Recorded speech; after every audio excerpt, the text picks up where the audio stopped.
Subscribe कीजिए SDM public school channel को और बेल आइकन को दबाइए। नमस्कार बच्चों, हिंदी व्याकरण कक्षा में आपका स्वागत है। बच्चों, आज हम कक्षा 5 का पाठ नंबर 12 पढ़ेंगे, जिसका नाम है विराम चिन्ह। क्या नाम है? विराम चिन्ह। आज हम इसमें विराम चिन्ह क्या होता है और उसके कितने भेद होते हैं उसके बारे में पढ़ेंगे। ठीक है, तो आइए आरंभ करते हैं। पढ़िए और समझिए। सुरेश ने कहा, कक्षा में 40 बच्चे हैं, उनमें से सबसे अच्छा लड़का है सुमित, झगड़ने वाला लड़का है श्याम, अच्छा खिलाड़ी है रमेश। इन वाक्यों में तुम्हें क्या समझ में आया? सुमित सबसे अच्छा लड़का है या झगड़ने वाला? श्याम अच्छा खिलाड़ी है या रमेश? इन बातों का स्पष्ट जवाब नहीं है। इन जो ये आपको लाइनें लिखी हैं, इन लाइनों में इन सब वाक्यों का कोई भी स्पष्ट जवाब नहीं है। अब इन वाक्यों को भी पढ़िए। अब हम इन्हीं वाक्यों को दोबारा लिखते हैं बच्चों। सुरेश ने कहा, देखिए यहां कोमा आया और यहां डबल। मेरी कक्षा में 40 बच्चे हैं, उनमें से सबसे अच्छा लड़का है सुमित। यहां पे चिन्ह आ गया और यहां पे चिन्ह आ गया। झगड़ने वाला लड़का है श्याम, देखो यहां भी चिन्ह है और यहां भी चिन्ह है। अच्छा खिलाड़ी है रमेश, यहां भी चिन्ह और यहां भी चिन्ह और लास्ट में डबल चिन्ह। तो इन लाइनों को हमने दोबारा लिखा, लेकिन व्यवस्थित ढंग से, यानी सुचारू रूप से। तो इन वाक्यों का कोई भी अर्थ नहीं निकलता बच्चों, लेकिन इनका अर्थ निकलता है, कारण हमने इन वाक्यों में जो पूर्ण विराम होते हैं यानी विराम चिन्ह होते हैं उनका प्रयोग किया है। ठीक है, वाक्यों का अर्थ भली प्रकार समझ गए होंगे। ऐसा इन वाक्यों के बीच में लगे हुए चिन्हों के कारण ही संभव हो पाया है। विराम का अर्थ है रुकना या ठहरना। विराम का अर्थ क्या है बच्चों? रुकना या ठहरना। ठीक, हम बात करते समय अपनी बात को स्पष्ट करने के लिए बीच बीच में रुकते हैं। इस रुकने को विराम कहते हैं। लिखते समय इस विराम को कुछ चिन्हों द्वारा प्रकट करते हैं, उन्हें विराम चिन्ह कहते हैं। ठीक है जी। अब विराम चिन्ह की जो पूर्ण परिभाषा है, यानी जो उसका अर्थ है, वो क्या है? वाक्यों को लिखते समय बीच बीच में रुकने के लिए कुछ चिन्हों का प्रयोग किया जाता है। इन चिन्हों को विराम चिन्ह कहा जाता है। समझ में आया? चलिए एक बार और पढ़ते हैं। वाक्यों को लिखते समय बीच बीच में रुकने के लिए कुछ चिन्हों का प्रयोग किया जाता है। इन चिन्हों को विराम चिन्ह कहा जाता है। ठीक है, अब विराम चिन्ह कितने प्रकार के होते हैं बच्चों? हिंदी भाषा में प्रचलित मुख्य विराम चिन्ह निम्नलिखित हैं। हमारी जो हिंदी भाषा है बच्चों, उसमें जो विराम चिन्ह है वो 8 प्रकार के हैं। पहला है पूर्ण विराम, जिसका चिन्ह ये होता है। दूसरा है अल्प विराम, जिसका चिन्ह ये है। तीसरा है अर्ध विराम, जिसका चिन्ह ये है। चौथा है प्रश्नवाचक चिन्ह और उसका चिन्ह ये होगा। अगला है विस्मयादिबोधक चिन्ह, जिसका ये चिन्ह है। नंबर 6 योजक चिन्ह, जिसका साइन ये है, पहचान। उद्धरण चिन्ह, वो उद्धरण चिन्ह बच्चों 2 प्रकार के होते हैं, एक ये और एक ये। लाघव चिन्ह ये है आपका। ठीक है, तो बच्चों विराम चिन्ह कितने प्रकार के हुए?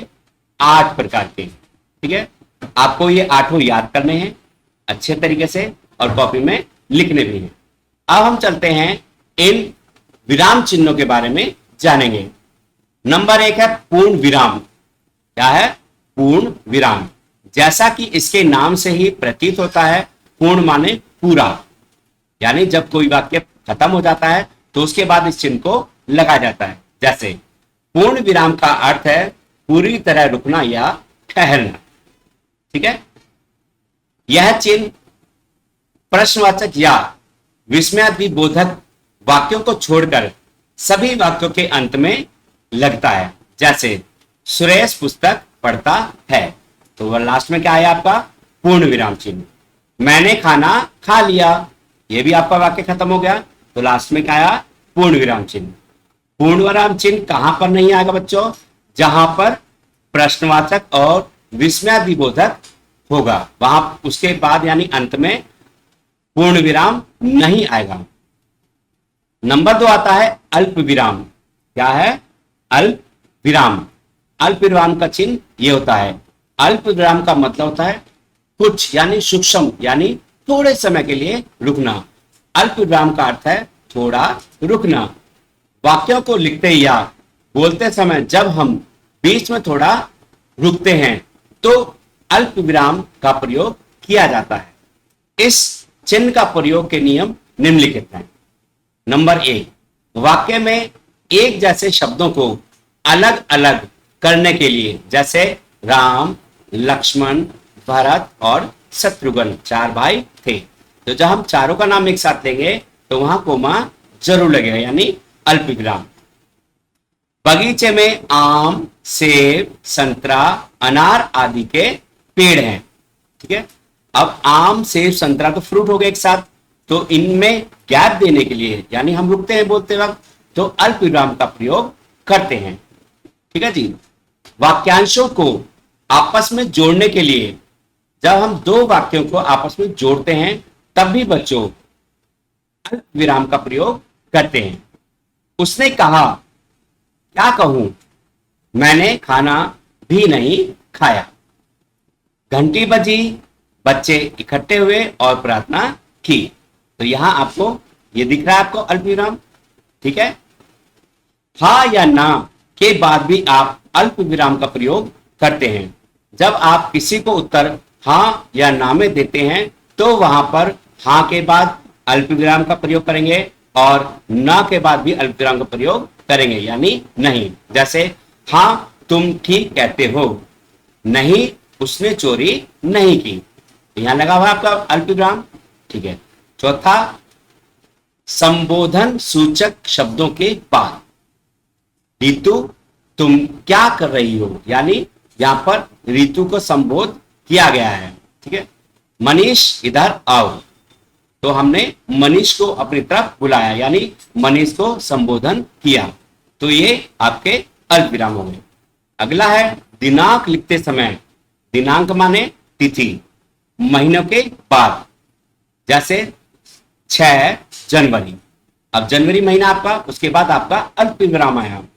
28 फरवरी, फरवरी के बाद अल्प विराम, यानी अब आप जब दिनांक लिखते हैं यानी तारीख, तो महीने के बाद आप कोमा लगा सकते हैं, यानी कोमा का मतलब अल्प विराम। ठीक है। नंबर 3 आता है अर्ध विराम। वो था आपका अल्प विराम, अब आ गया ये अर्ध विराम यानी आधा विराम। जहां अल्प विराम से अधिक तथा पूर्ण विराम से कम रुकना हो वहां अर्ध विराम चिन्ह का प्रयोग होता है। प्राय एक बड़े वाक्य में एक से अधिक छोटे वाक्यों को जोड़ने के लिए इन चिन्हों का प्रयोग किया जाता है। जैसे मुझे कपड़े बदलने हैं, रोटी खानी है, साइकिल भी ठीक करानी है। अब देखिए यहां पर 3 वाक्य इकट्ठे किए गए। ठीक है। जब हम एक से ज्यादा वाक्य को एक ही पंक्ति में रखते हैं तो वहां पर आपको अर्ध विराम का प्रयोग करना पड़ता है। जैसे मुझे कपड़े बदलने हैं, रोटी खानी है, साइकिल भी ठीक करानी है, तो 3 लाइनें उन्होंने एक साथ बोली, तो इसलिए हमने यहां पर अर्ध विराम का प्रयोग किया। गांधी जी मरे नहीं, वे तो अमर हो गए। यहां भी 2 वाक्य हैं, तो जब दो वाक्य को आपस में हम पढ़ते हैं तो एक वाक्य के बाद अर्ध विराम लगाया जाता है एक साथ पढ़ने के लिए। नंबर 4 आता है प्रश्नवाचक चिन्ह। तो ये है बच्चों प्रश्नवाचक चिन्ह। प्रश्नवाचक चिन्ह कहां प्रयोग होता है? जब वाक्य में आपसे कोई प्रश्न किया जाता है, जैसे कहां, कैसे, क्यों, कितने, ठीक है, तो उन वाक्यों के अंत में हम प्रश्नवाचक चिन्ह लगाते हैं। आइए देखते हैं, जिन वाक्यों में प्रश्न पूछे जाते हैं उन वाक्यों के अंत में प्रश्नवाचक चिन्ह का प्रयोग किया जाता है। ऐसे वाक्यों में कब, कहां, क्यों, क्यों, कैसे, कौन, इसलिए आदि शब्द होते हैं। जैसे तुम्हारा क्या नाम है, प्रश्न आ गया, यानी हमने उससे प्रश्न किया, क्या आया ना बीच में, आप गांव से कब आए, तो यहां पर क्या आया, कब, तो प्रश्नवाचक। अर्थात जब आपसे कोई व्यक्ति प्रश्न पूछता है तो उस वाक्य के अंत में हम प्रश्नवाचक चिन्ह लगाते हैं। समझ में आया? आगे चलते हैं। विस्मयादि बोधक चिन्ह। विस्मयादि बोधक माने जब हम वाक्यों के अंदर हर्ष, शोक यानी दुख, आश्चर्य, भय, घृणा आदि मन के भावों को दर्शाने तथा किसी को पुकारने के लिए इन चिन्हों का प्रयोग किया जाता है। यानी विस्मयादिबोधक चिन्ह क्या होते हैं? जहां पर हम कभी हर्ष यानी खुशी दिखाते हैं या दुख दिखाते हैं या एकदम आश्चर्य हो जाते हैं या एकदम भय लगता है यानी डर, या किसी समय घृणा आती है, तब उन शब्दों के बाद हम विस्मयादिबोधक चिन्ह लगाते हैं। जैसे वाह कितना अच्छा मौसम है, तो हमने क्या कहा, वाह, तो वाह के बाद आपने क्या लगाया, विस्मयादिबोधक चिन्ह, यानी एकदम बोला गया शब्द। हाय, अब हमारा क्या होगा, राम तुम घर चले जाओ, ठीक है, यानी कहने का मतलब यह होता है कि जहां पर हर्ष, शोक, आश्चर्य, भय, घृणा वाले शब्द प्रयोग किए जाते हैं, वहां पर आप विस्मयादिबोधक चिन्ह का प्रयोग करते हैं। ठीक है, आगे चलते हैं। योजक चिन्ह। योजक, योजक का मतलब होता है बच्चों जब दो शब्दों को आपस में जोड़ा जाता है, यानी एक साथ बोला जाता है, तो उसको हम योजक चिन्ह कहते हैं। शब्द युग्मों के बीच में तथा तुलना या समानता प्रकट करने वाले शब्दों में सा, से, सी, से पहले योजक चिन्ह का प्रयोग किया जाता है। जैसे माता पिता, अब देखिए माता पिता को जब हम एक साथ बोलेंगे तो यहां पर योजक चिन्ह का प्रयोग किया जाएगा। भेड़ बकरी, ठीक है, भेड़ बकरी आप एक साथ बोलेंगे तो यहां पर योजक चिन्ह का प्रयोग होगा। सुख दुख आदि, मोटा सा, थोड़ा सा, आग सा आदि, यहां पे सा आ रहा है तो इनके बीच में, मोटा सा के बीच में कौन सा चिन्ह है, योजक चिन्ह। समझ में आया बच्चों? आगे है उद्धरण चिन्ह। उद्धरण चिन्ह दो प्रकार के होते हैं। देखिए यहां पर सिंगल कोमा है यानी एक एक कोमा है, और यहां दो दो कोमा है। जो एक एक कोमा है उसको हम बोलते हैं इकहरा उद्धरण चिन्ह, ठीक है, और जिसमें दो हैं उसको बोलते हैं दोहरा उद्धरण चिन्ह, ठीक है। एक कोमा का मतलब इकहरा और दो का मतलब दोहरा। समझ में आया? अब इनका प्रयोग हम कहां करते हैं? देखो, इकहरा उद्धरण चिन्ह, इस चिन्ह का प्रयोग किसी विशेष व्यक्ति, पुस्तक, वस्तु या शब्द का नाम लिखने के लिए किया जाता है। ठीक है, दोबारा देखते हैं। इकहरा उद्धरण चिन्ह जो है का प्रयोग किसी विशेष व्यक्ति, पुस्तक, वस्तु या शब्द का नाम लिखने के लिए किया जाता है। जैसे महात्मा गांधी को लोग बापू कहते हैं, तो बापू से पहले इकहरा उद्धरण चिन्ह लगा है। बच्चों अपनी अपनी 11वीं भाग 5 पुस्तक निकालिए, तो यह क्या आ गया, 11वीं भाग 5, तो ये क्या हुई आपकी पुस्तक, यानी विशेष पुस्तक हो गई। समझ में आया? आगे आता है दोहरा उद्धरण चिन्ह। जैसे ये दिखाया गया है, किसी व्यक्ति के कथन को ज्यों का त्यों बताने के लिए इस कथन का प्रयोग किया जाता है।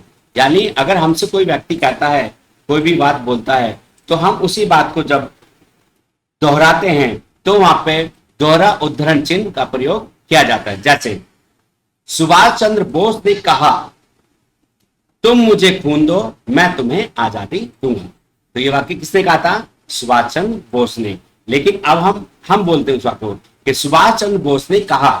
हम उन्हीं के वाक्यों को प्रयोग अपनी भाषा में बोलते हैं। तो यहां पर आप दोहरा उद्धरण चिन्ह का प्रयोग करेंगे।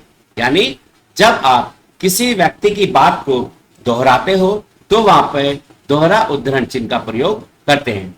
गुरुजी ने कहा था, हमें गरीबों को सहायता करनी चाहिए। यानी हमें गरीबों की सहायता करनी चाहिए। तो यहां भी आपका दोहरा उद्धरण चिन्ह का प्रयोग किया गया है। ठीक है। लास्ट आता है लाघव चिन्ह। लाघव चिन्ह का साइन ये होता है, यानी जीरो।